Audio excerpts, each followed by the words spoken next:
మిత్రులకు, electronic media, print media మిత్రులకు కూడా నేను ఒకటే విజ్ఞప్తి చేస్తున్నాం. ఖచ్చితంగా మారక ద్రవ్యాలను నిర్మూలించాల్సినటువంటి బాధ్యత భారతదేశంలో ఉన్న ప్రతి ఒక్క పౌరునిగా మన బాధ్యత అని చెప్పేసి ఈ సందర్భంగా తెలియజేస్తున్నాం.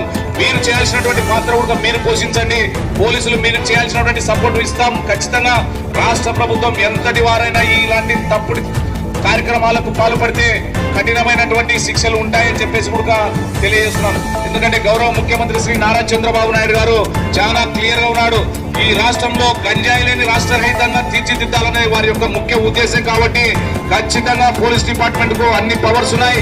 ఎక్సైజ్ కావచ్చు, లా అండ్ ఆర్డర్ కావచ్చు, అన్ని కూడా కోఆర్డినేట్ చేసుకొని ఈ నియోజకవర్గంలో ఎక్కడైనా సరే అనుమానం వచ్చినటువంటి సస్పెక్టెడ్ మీరు ఎవరైతే అనుమానిస్తున్నారో వారిని తీసుకొని విచారించేటువంటి అధికారాలు మీకు ఉన్నాయి. ఖచ్చితంగా మీరు ఎక్కడికైనా మీరు పోలీసులకు సమాచారం ఇవ్వాలనుకుంటే కూడా ఈగల్ టీం ద్వారా 1972 కూడా